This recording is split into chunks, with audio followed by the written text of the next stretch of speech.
Welcome, fellow explorers from all around the world, whether you're joining in live in this session or following on the recording. I'm joined here today by my good friends and colleagues, Karen and Verena. Verena's back home at last in Switzerland, and Karen's in Norway. The aim is in this webinar is to talk about what is expedition cruising, to give you a bit of insight into HX and the concept of expedition cruising, and we'll do that through some examples of trips we've been on, and we will also have a little bit of a focus on a trip in Antarctica. So that's the aim. Karen and Verena will get them talking shortly, so we'll just carry on. So you'll hear from them as well. At HX, Hurtigruten Expeditions, we've been around now for almost 130 years. But we've got a new name, HX, Hurtigruten Expeditions. So you'll see us in our new colours, our proud new colours, and seeing that. So maybe a slightly different flair, but the same company, slightly different name. We very much feel at HX that a true expedition cruise has the blend of adventure, comfort, and sustainability. And those are the sort of key pillars that we bring to the floor in our ships and our expeditions. We have a lot of history. We have a big team, including some in the background here, that are involved in planning the expeditions and preparing years out. So we're building on that 130 years. Our comfort of our ships, purpose-built, super relaxed, no formal dress code, not a cruise ship at all, but more of a learning platform, taking you to places that you can't normally get to with other ways of transport, but also with that flair of luxury, with some hot tubs, gyms, bar, and those type of things, as well as fantastic food and drinks. Sustainability is very much at the core of what we do at HX. We're very aware that we are in a fossil fuel rich industry, but we try and make a difference. We try and have as low impact or no impact as possible. We do a lot of giving back and work with communities, but also we do a lot with our science and education program, and we reduce emissions as far as we possibly can. In fact, both Karen and I was lucky yesterday, have been working on an electric zodiac, so powering our zodiacs from electric power. But lots of little things that we do that try and make the difference. But what is expedition cruising? And I mentioned this, but we're taking you to generally remote areas of the world, polar regions from Norway, Svalbard, Iceland, Greenland, and we'll talk about those a bit later, but also Antarctica and other places that you can't usually get to in another way. We use our zodiacs or small expedition boats as a real sort of the tool to get you off the mothership, off the base camp, into incredible places, whether it be small boat cruising amongst icebergs, as like you see here in Antarctica, with hopefully some wildlife may turn up, but we're not in a zoo. But taking you to those incredible places, including nature landings. We have a team of people on board that can really share their expertise and energy with you. And both Karen, all three of us in this call, all met working on ships a very long time ago. So very much part of those teams and sharing that energy and experience with you all. The activities I spoke about, landings, small boat cruising, but also things like kayaking and many more, but we'll talk about those. But we really have a focus on that discovery, making sure the voyage has a purpose and a meaning. And that's kind of what we mean by expedition cruising. And to sort of start us off, this is a sort of a day in the life of a trip on board in Greenland. Karen, could you just talk us about what a day would look like for our guests? I mean, here we've just got a sample, but it could be anything. What our guests can expect. The guests can expect really that we grab every opportunity that nature kind of provides us at the moment. We have a plan which we work with well in advance, which we also will communicate to our guests. But then we kind of have to play on the side of nature. So it means that if we can be spontaneous and be able to offer something extra on top of what we kind of have on plan A, we will grab every opportunity to do that. So it means if there is whales 2 nautical miles away, we would probably move in that direction and look for that, and then kind of start our program or end our program within that. So it's always a flexible, non-scripted kind of experience that we are looking for our guests. Because if it becomes too scripted and too polished, in a sense, it's not expedition cruising anymore. So this is so you need to be with an operator who knows what they're doing in that sense, who knows how to be spontaneous, but still being able to do everything we want, so that you get the experience. So you could start with a landing in the morning and cruising in the afternoon, or we could swap it all around because the weather is good, or it shifts throughout the afternoon or whatever, and we kind of brief everyone nicely the night before that, okay, this is plan A, this could be plan B, and then the next morning we are on plan C. So but food is important. We always try to get everybody fed in between everything. But what happens off the ship can be very well, it's like Amundsen said, luck is only it's only bad planning. So we do planning, but we do also plan for the unforeseen. And it's good to be lucky. It's good to be lucky, but I kind of agree with Amundsen, though. I mean, there is it's bad planning if it's too much luck. And when we sort of talked about planning for this webinar, we said, it'd be really good to just share one like great thing. And Verena, you chose. I've got to stop this one. You chose this. I'll play the first one and you talk. Yeah. Yes, so I chose this one. This is fresh from the last Antarctic season. As you may know, we support science on board our ships. We offer them as platforms of opportunity for researchers to join us. And this was a long planning project by a researcher in the Norwegian Polar Institute, Heidi Ahonen. She is deploying sound traps or recorders in Antarctica to record what the whales, or look at her happy face, what the whales are doing in these areas after we have been there, because nobody has ever recorded that. So we are facilitating first-class research as well, and allowing our guests to be in direct contact with our guests, with the researchers. And if you play the next video, Tudor, and we listen to it.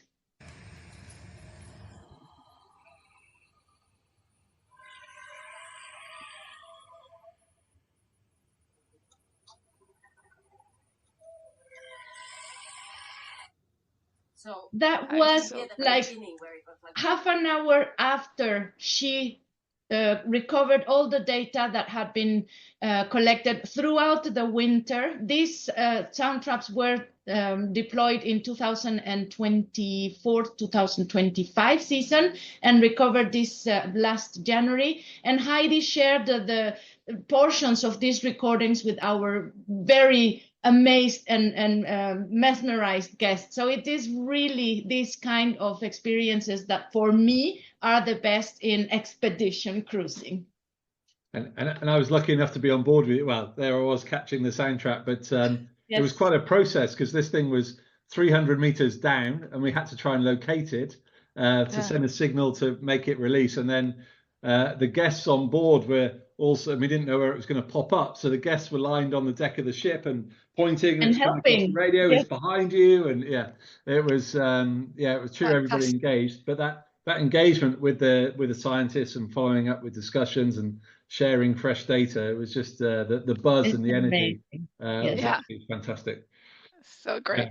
Great fun. And Karen, here we go. Look at you in this picture. Oh, this is a long time ago. Well, this is actually in Svalbard. So I'm going to take you a little bit further north now. I know we have focused on Antarctica, but don't forget that we are also we have a long season in the Arctic in the boreal summer.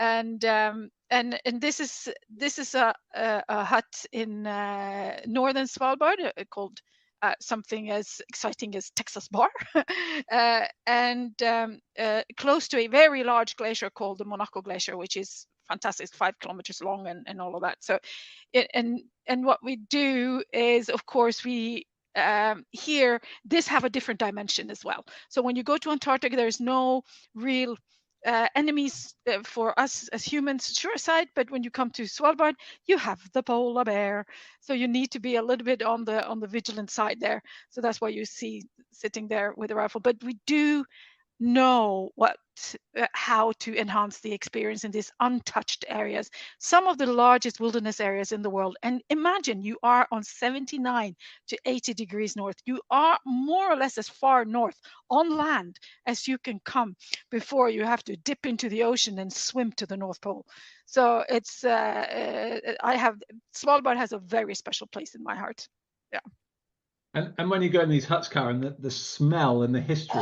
What strikes me is just the smell of the tar, and you can just you can suck in the history. Tar and wood have a very special combination, I have to say. And you're absolutely right. It has this aim of history in it. And you can just imagine the trappers that were there. Stuck. You can sort of have this sort of sixth sense, or you feel that they're there, the presence. Yeah, magic. We have some stories to tell about those trappers and talking of swimming, what are you doing? What are you doing? What am I doing? This is also Svalbard, but this is a very different part of Svalbard. This is Edgeøya, and Edgeøya, almost anywhere you land on Edgeøya, there is this long, very shallow banks that you need to traverse in order to get the zodiacs in. So we basically have to wade like up to 100 to 150 meters and then just drag the boats in. But it's so great, so fun to be able to give that to our guests, because in a normal sense that, unless you have a very competent crew who can actually, tackle a long, shallow beach, these are completely inaccessible areas for anyone. So either you have to land with a helicopter, and that's not necessary. So, there's a lot of expertise that we have built, and it might sound weird, but it is for us to be able to land at these very remote places with very difficult conditions. But we know how to do it. And that's expedition. That's expedition. And that's a really good sort of point. If you like, the expedition boat, the Zodiac is the workforce of any expedition cruise. And people ask about, fitness. How fit do I need to be? Because I've got to get off the ship. Our ships are purpose built. We have tender platforms to step in. We have crew to help. The staff like Karen, or crew, nothing more than get wading out to help you. So there's crew to help. So that ability to get in and out of the boat, so you are helped. The activity level, it's kind of we want everybody to be happy and within their own comfort zone. So being able to do these things and experience them. If you don't want to go on a long hike, you don't have to go on a long hike, but there are these options available. So, and with that, we also supply everybody with equipment. So walking sticks as a standard. Rubber boots, muck, but neoprene boots, so you don't have to fly with them. But we have a massive range of sizes. We supply everyone with an expedition jacket with our new blue colours now, and we also supply people with a ocean plastic water bottle. So that's part of the sort of expedition industry. But of course, when you go on a trip, then there's a detailed packing list and preparation to help you do that. And it's important to say, Tudor, that if we kind of see it from a professional point of view, that we need an extra piece of gear or that we wouldn't ask our guests to bring, because we would provide that depending on seasonality and so forth. If it's early season and spikes need to be used, we will provide spikes, but we wouldn't ask our guests to get specialized equipment. That's something that we would do, and that's also part of our, I would say, our heritage, and we feel responsible for that. And then on to me, this is a trip from 2 years ago, and it still sends sort of still makes I could get speechless. We'd had this super long day. This is south of the Antarctic Circle in this channel in front is called the Gullet, and we'd done some landings and some cruising in the day, and we'd all had dinner, and everybody was super happy and buzzing. And then the captain said, "I'm going to try and go through the Gullet," which is a known sort of ice area. And it was already like 10 o'clock at night. So he said, "But it's fantastic light. Let's go." I was like, "Yeah, let's go, Captain." So off we went, and it just got more and more mesmerizing as we went through, and it got better and better. And the light, and people were going out on deck, and then they were coming back in and having a hot chocolate or another drink in the bar, and it just went on and on. And I remember then looking at my watch, and it was 1:30 in the morning, and it was still everyone. Some people had gone to bed, but it was still packed, and just the light in it. You sort of like, I can't afford to go to bed. And for me, that's kind of expedition cruising. You have to be out looking, exactly, and seeing, exactly. but just things just change all the time. I've been super. I think all of us have been super lucky. But just every time I go, it's those moments. It's really magic, yeah. And there's so many of those moments too, Tudor, right? I mean, when you think about it, And although the activities of small boat cruising, kayaking, we're going to talk about snowshoeing, hiking in Arctic Norway, all these different activities are fantastic, but don't underestimate ship cruising and where our navigators, our captains, super skilled, taking the ships into these places that other ships can't go. Our ships have a low draft, etc. But it's really, really magic. We've already mentioned some of the places we go. Just in, maybe we'll start somewhere green. We go to the Galápagos. Verena, what's so special about the Galápagos? Why do we go there? The Galápagos is often called the third pole. It has very similarities in terms of wildlife and wilderness, and it is amazing how the national park has preserved the nature in this group of islands for years and years, and it's impressive how by not having land predators, all the animals are so tame. I think it is the place where you have to be careful not to step on the animals. Absolutely, you do. You really have to. So, watch your steps. And it is a true, like everywhere else we're talking about, it's very well protected. And the Ecuadorian government have done an amazing job of protecting it. The polar regions, there's a lot of protection, either through sovereign nations in the Arctic and in the Antarctic through the Antarctic Treaty. We as a company have been very invested and been heavily involved in the industry associated with IECO. Karen is still chair of the IECO board, the executive chair of the IATO Antarctic Executive Board. So, and we're all, Verena's very involved in lots of committees still, and as all of us are. So we're very involved in that process. Karen, you're based in Norway. We've already heard a lot. You've mentioned about Svalbard, but one sort of hidden gem, I think, which is new on not new, revitalized, is Arctic Norway. Yeah, exactly. And this is how we have been wanting to do Norway forever and ever, and really never done. And we have now kind of put together this Tromsø to Tromsø itinerary, 7 days, where you are among the Northern Lights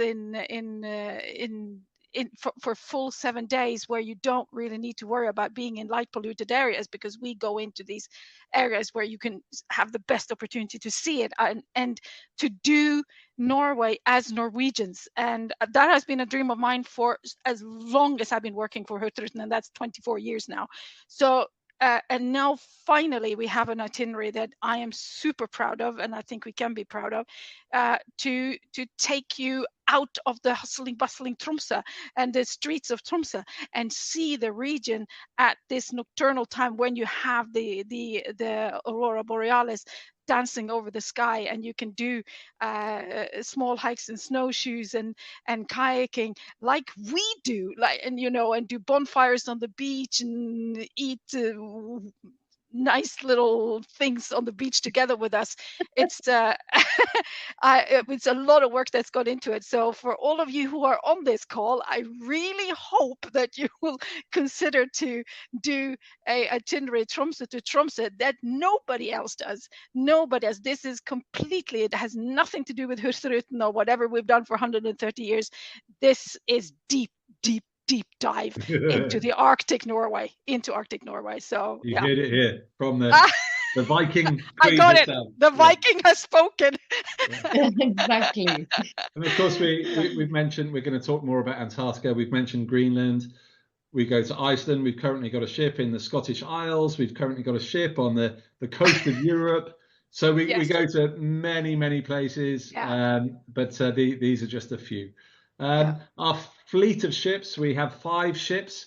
Some here you'll see in our new brand colors of the blue, sand and white, and the other ships will soon appear in their new clothes. But we've got MS Fridtjof Nansen and MS Roald Amundsen.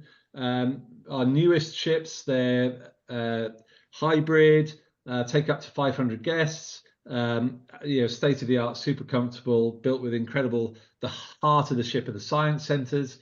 We've got MS Fram, we call her the queen of the fleet, who's the sort of spearhead of our expedition business. MS Spitsbergen, which really focuses on Svalbard, Arctic Norway, British Isles, so stays in the northern hemisphere, and Santa Cruz Dos in the Galápagos. So incredible ships.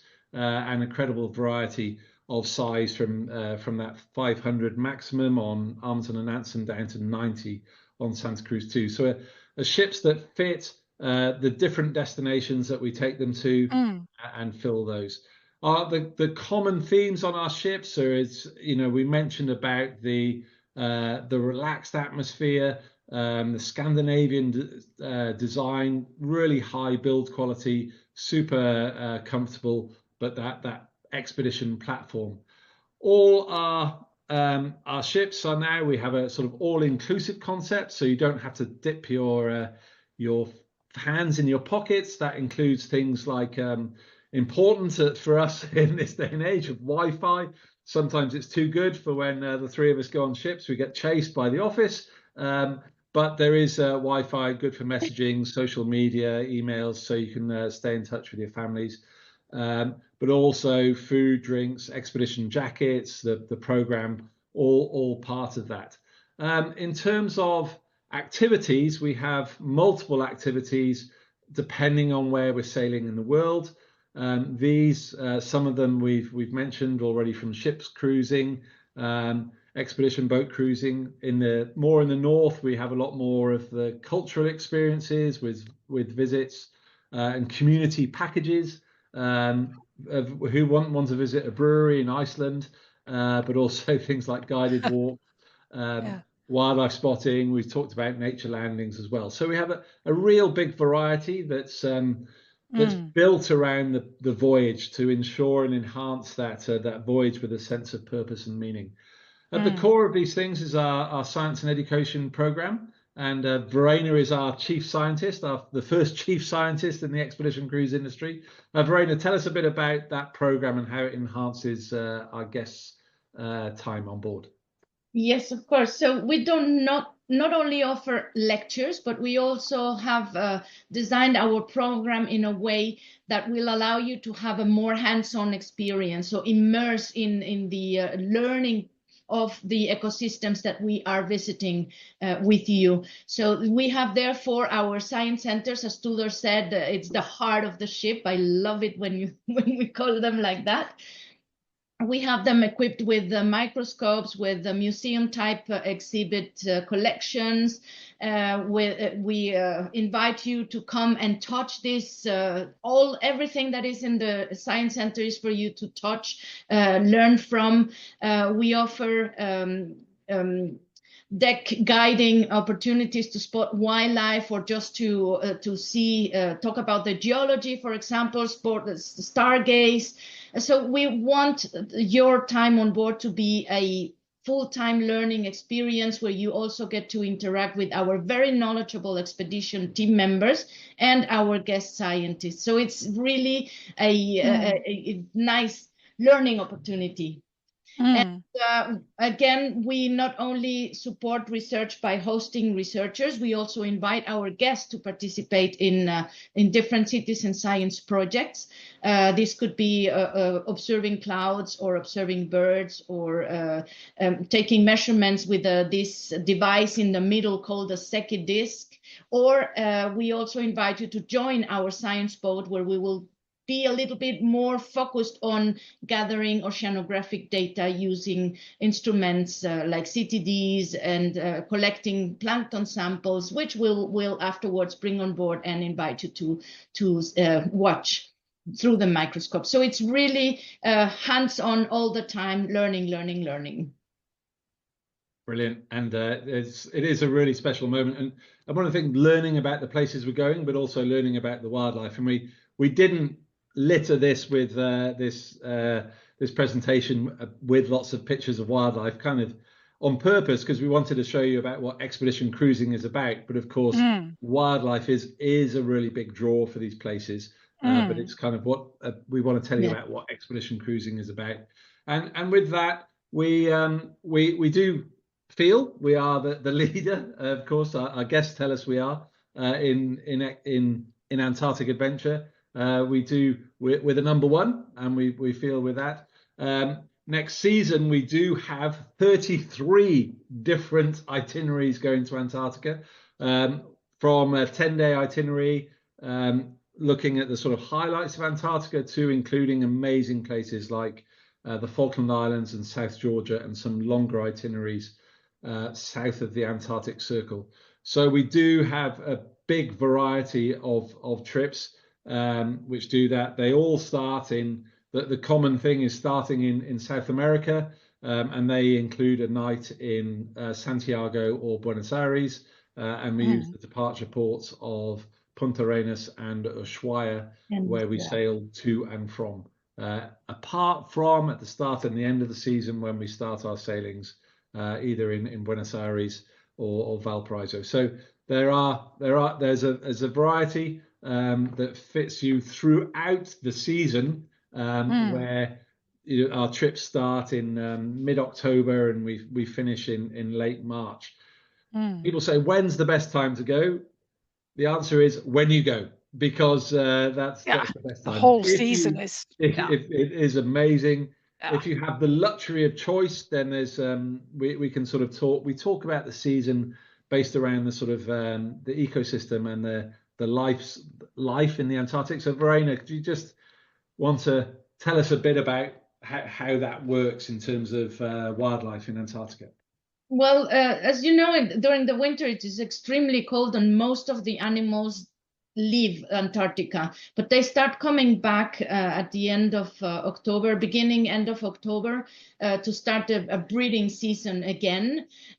So penguins will start arriving at that time and will remain there. The only thing that will vary throughout the season is if the period in which they are on the breeding season. So courtship, laying eggs, incubation, then rearing the chick.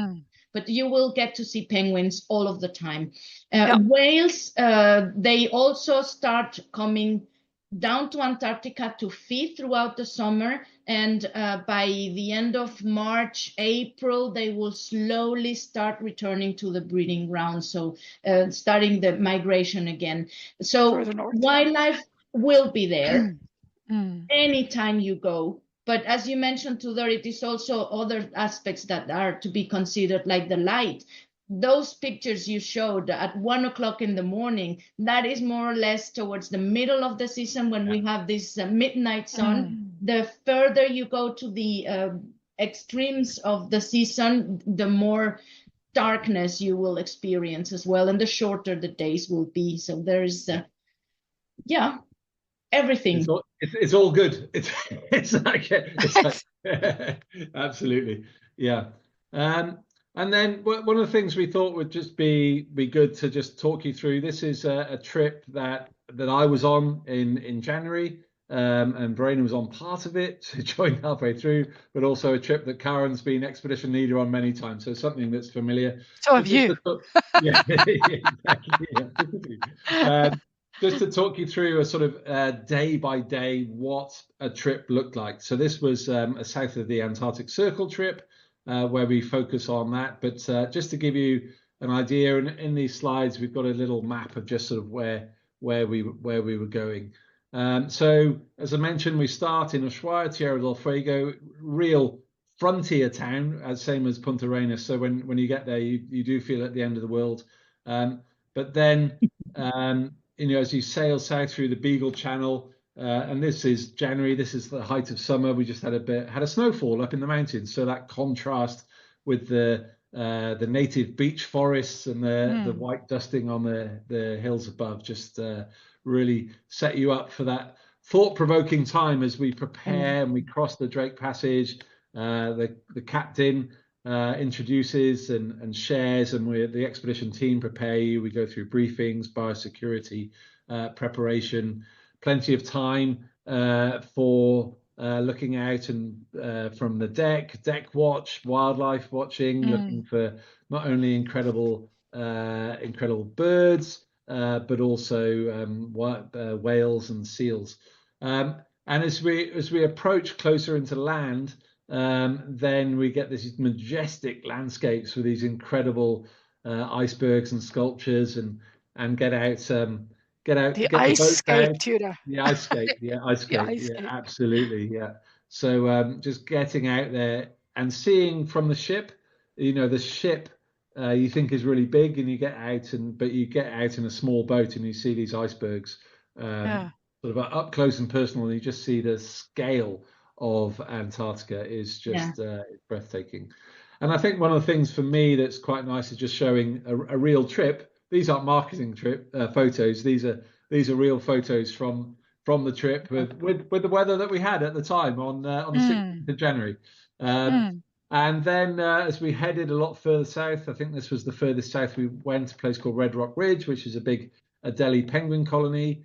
As we showed before, this is the time we get the penguin chicks, and you can see that pink, that's the penguin poo, shows they've been eating lots of krill, but just that magic of the smell. But also it's very interesting to see that colony there, Tudor, because that didn't used to be that big in the first years when we were there.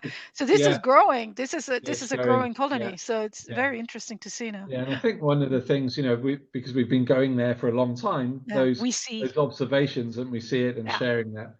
But also by going further south and also other areas earlier in the season, we went up into some of the inner fjords, but we had the opportunity to land on sea ice. We did some cruising. We also did a polar plunge, jumping off the tender pit off the ship close to the sea ice. So a chilly experience, but that opportunity to walk on ice, see the seals hauled out on the ice. Just how often do you get to walk on water? It's a real experience. And this day we'd had a full day again, and as we came past, this was after dinner actually, we stopped and had this ice landing. So just circling back to what we said in the beginning, this is exactly, you grab the opportunity you have, because this is not something you can plan in any briefing the night before. This comes and you sit on the bridge and you go, stop, let's go. Stop. Open the gate, let's go. And then it's just get into your gear and get out. Absolutely, there is on the Antarctic Peninsula, there is quite a lot of history. This is an old British research station on Stonington Island, where there's also an old US East base. So there's that mix which we get on most voyages, of that heritage, which is really important to us, that the science and discovery. So we have those elements, and then when more in the Arctic, more with the communities as well. But we do bring that mix into itineraries. And again, as we came, on this day we were actually planning on going somewhere else, but we saw this massive arch of an iceberg, so we stopped and again did cruising around this. It was bigger than the ship. It was bigger than the ship. Yes. Yeah, absolutely incredible. Yeah, and these incredible scenery. And this is heading towards Le Maire Channel as we're sort of heading on our way back north. And we were incredibly lucky with the weather, but we did also have some bad weather. But of course, as we headed north, we get into the land of the Gentoo penguins with their nests built on these massive stone nests and fun. And how old are these chicks, do you think, Verena? Probably 3 weeks, I would say. 2-3 2-3 weeks. Yes. Yeah. Magic. And and the fact that the wildlife in Antarctica are just not scared at all by humans. It's so that obviously we're really careful with wildlife approach distances and the regulations, but you're 5 meters from these incredible species and watching them. And of course, one of your favorite activities, Karen, kayaking. Yes. I even, together with some friends, stayed more than 3 weeks in Antarctica to just look out for new kayak places for you guys who are coming with us.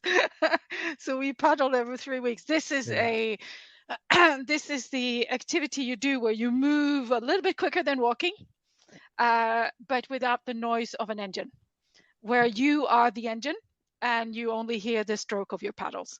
And there is a serenity to that and a lot of our guests have never even sat their foot in a kayak before when they start paddling. So we have a very basic kayak, and we are now in the process of actually expanding the kayak product. I have one out here that I'm testing at the moment.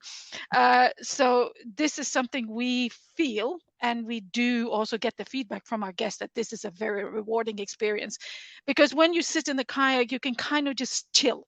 You can then kind of get to the access of a landing site where you might not even be able to walk. You can then sit quiet and look at the wildlife as it unfolds in front of you, or you can have a destination where you want to go to from point A to point B. So it's such a rewarding experience. It enhances the kind of the diversity of looking at wildlife and nature at the same time.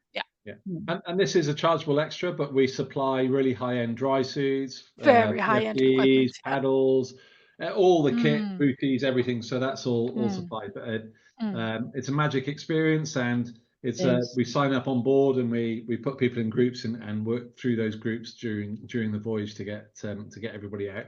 Conditions dependent, like everything else.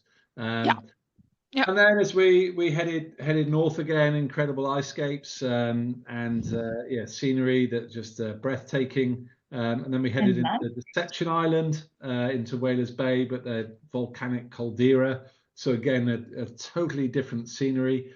And then we headed north back. Again, incredible bird life, heading back across the Drake Passage back to and back into Ushuaia. If you're inspired about Antarctica, we just put here some books. Obviously, there's a couple of wildlife books, but the Storied Ice by Joan Booth is a compendium of history stories. So they're created in sort of a shorter version. But it's a fantastic overview of the history of the Antarctic Peninsula history, which is of course the area we sail. So.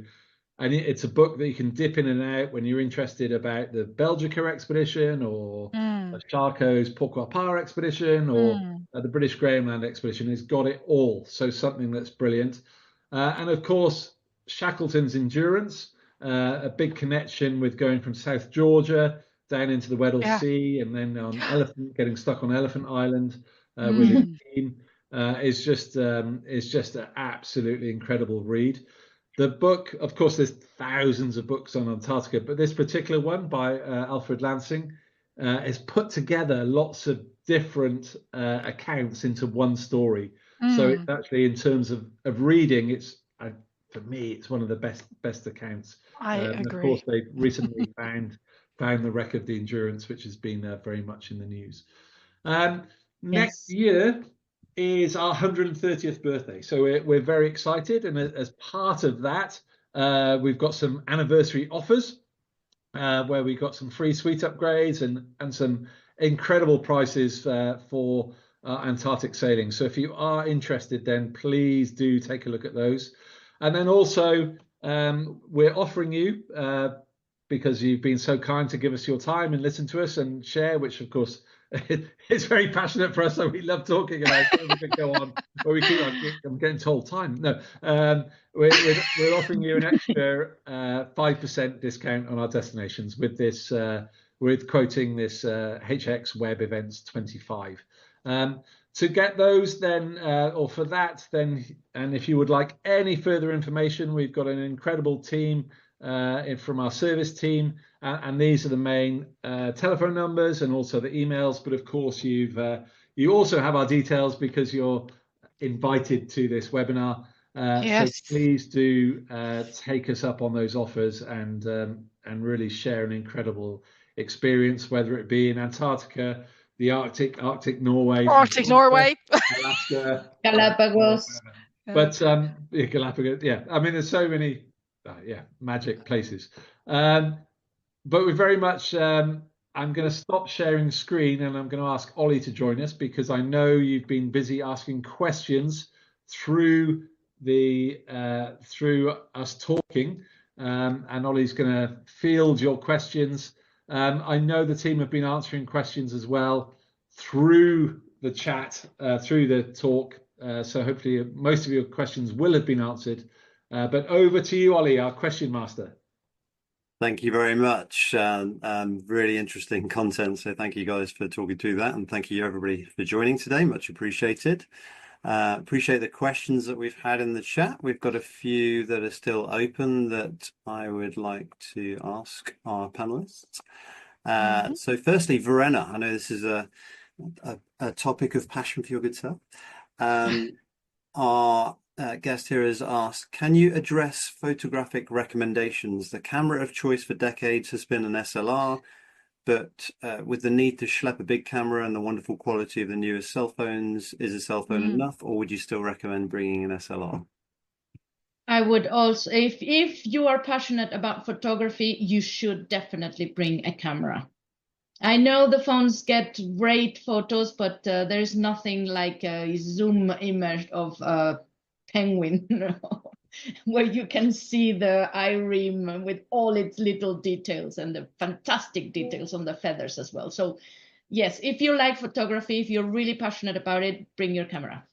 You will regret it otherwise. Yeah. And digital SLRs that seem to be the thing now. Is that right, Verena? Yes, well, there's also the lens, not the mirrorless, so they are a bit lighter as opposed to the. And one thing I'll add is, well, one, Verena's works as an ornithologist on board, also a photographer, but also, of course, is now our chief scientist. But in the expedition team, we also have a professional photographer. So those that aren't so inclined into carrying big chunks of glass around, or mirrorless lenses, then the photographer will take photos throughout the voyage and share those. We share through what we call a logbook at the end of the sailing or a few weeks after. And it's high quality. With high quality actually, images. You use the pictures of one of such logbooks to walk our audience here through the trip in Antarctica. So it's really nice quality photographs as well. And the photographers are also on board to help you with whether it be a photo on your cell phone or a photo with your digital SLR to help and work with you during the voyage to get your best memories. So and they run lectures and workshops and give advice all the time. So perfect. Tudor, probably one for you. Any plans to have a hybrid motor on MS Fram and MS Spitsbergen in future, or is that not a necessary addition to those ships? Yeah, we've looked at a sort of conversion. One is actually having space, because the hybrid nature of putting big battery packs and the the controls around having battery packs in terms of fire retardant and safe rooms to have them. So when it's having the space to do it, to do a retrofit, so it needs a major program to do it.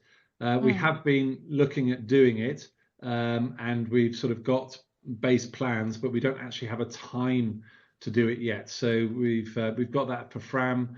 We've got the plans. We've looked at it for Spitsbergen, but certainly having that hybrid nature on Amundsen and Nansen, we calculate that we're saving about 20% fuel compared with ships of similar sizes. So it does massively reduce the emissions. So we would like to do it on Fram and Spitsbergen, and also we're closely following technology for what is the next step. What are the technologies coming up that to enable us to decarbonize our fleet. There is a lot going on multi-fuels, so it might not just be one fuel source. Yeah. So it's but of course we all would wish it was yesterday. But absolutely. Yeah. But operating in remote areas does have different safety demands as well. So it can't go that quickly. And this is a great question for all of you, but maybe we'll start with Karen. If you could take one expedition trip of a lifetime, which destination would you recommend? Antarctica, Arctic, Norway, or Svalbard? Or maybe just what's your favorite in general? Northeast Greenland National Park. It is so remote. It is so remote. Less than 10,000 people have seen the national park in modern times. So I'm going to stop there because I can't go on. All right, Tudor. I am an Antarctic nerd. I thought you'd go there. Yeah. But I'm gonna, but you've given me the floor now. South Georgia is unbelievable, and I've probably stolen Verena's because I know she's mad about South Georgia. But also from if I move away out of my Antarctic bucket, the Northwest Passage is an incredible voyage through from the heritage, history, and culture.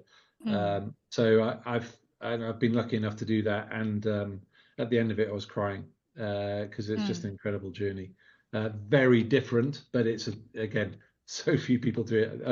Under 100 passenger ships have done it. Ever. Yeah. Brilliant. And Verena? Well, Tudor has stolen South Georgia, but Galapagos definitely is also an amazing place where you can enjoy you can snorkel there, which is something that we cannot do on our other destinations. So you really get another view from the islands and the wildlife there. But definitely Galapagos.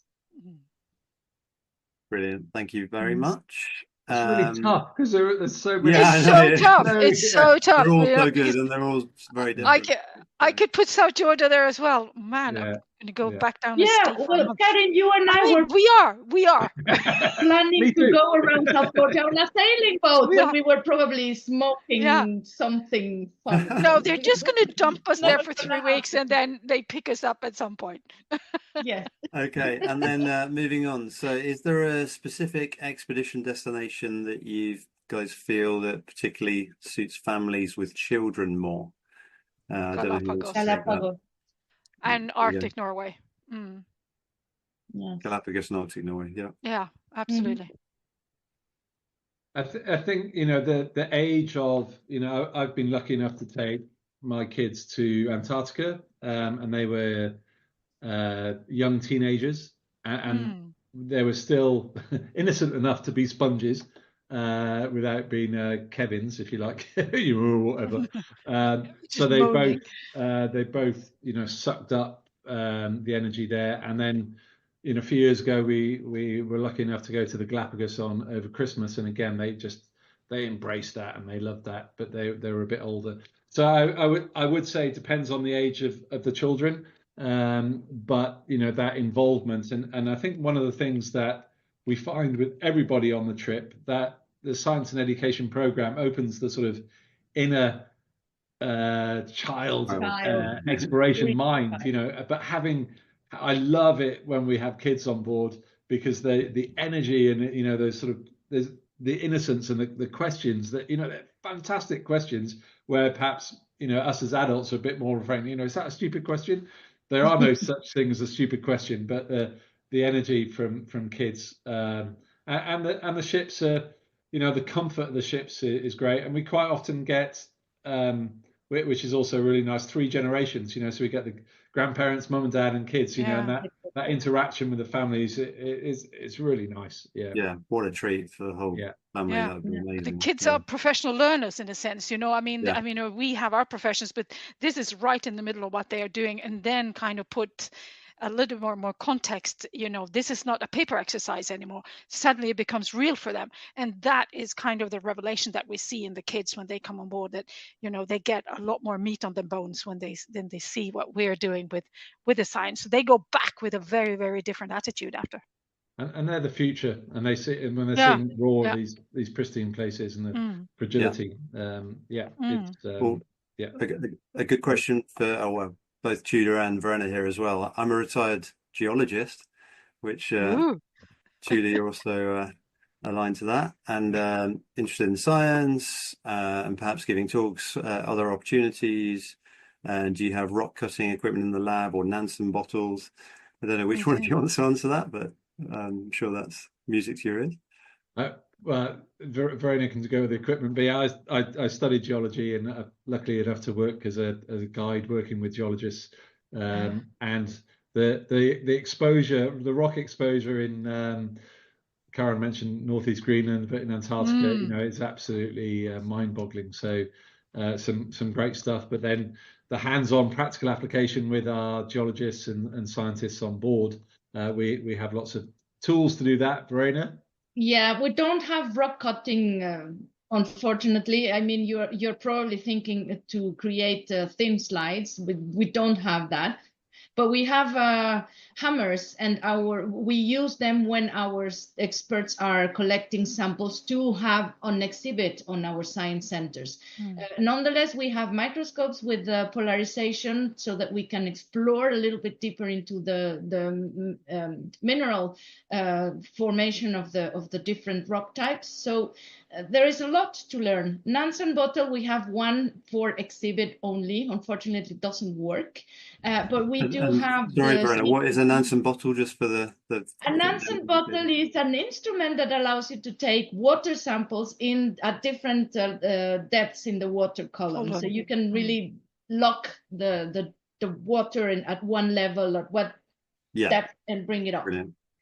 So, and what else? Well, we do the science boat. You would love to join the science boat and contribute with your oceanographic knowledge to the discussion on the science boat, where we take measurements of temperature, salinity, depth, CTD with using a CTD, and we tow a plankton net. So you would really appreciate taking part of the science boat. And we do have sample sets of thin sections, which we of course use that, and sample sets of rocks, as well as some samples of the rocks that we have a large collection becoming. And part of the expedition team. There's a question. Oh, sorry, Tudor. Oh, go ahead. Yeah. No, sorry, I was just going to say there's also a related question around: do you have spotting scopes or binoculars on board for viewing from the ship?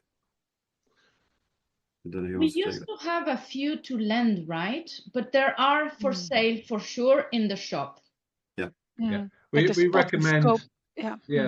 We recommend anybody going to take binoculars as a sort of thing, because having your own set of binoculars is for us one of those vital things, and it's the first thing that goes in the bag whenever we go away. And we're very protective of our binoculars, but having a good pair of binoculars for us is vital. So we recommend everyone to take binoculars. We on the ships, we do have some spare pairs. We sell some, but not obviously not the super high end ones. And then some of the ships, you also have scopes, particularly and in the Arctic. Especially. Great. And then there's a final question, perhaps for Tudor, around do HX have the option to fly the Drake instead of cruising it? I know it's Yeah, no, at HX we don't do that option because we very much feel that the crossing of the Drake Passage is very much part of the expedition in preparation going south, and then also on the way north, the period of reflection. So we find it's a really powerful part of the trip. Our ships are built with stabilizers. Of course, we talk about the Drake Lake, but it can be the Drake Shake. So it can be a rough body. It's a big ocean crossing, but we feel that's very much part of the trip, and yeah, so we don't do the fly option. Yeah, brilliant. I think that's all the questions, and we're about at time. So I think we'll close the webinar out there. So thank you everybody for joining today, very much appreciated, and thank you to our panelists for super engaging. Very good questions. Yeah, very good questions. Thank you, everyone. Yeah, thank you. And the only remaining thing is that we will have a little survey pop up just for your feedback at the end of this webinar. So we'd very much appreciate your thoughts on how we might improve in future. But that concludes the webinar. So thank you everybody for joining. Thank you, and hope thank you. Yeah, hope to see you. Yeah, hope we've given you some insight into expedition cruising, and hope to see you on board sometime. Yes, thank you very much. Absolutely. Bye. Bye. Bye. Bye.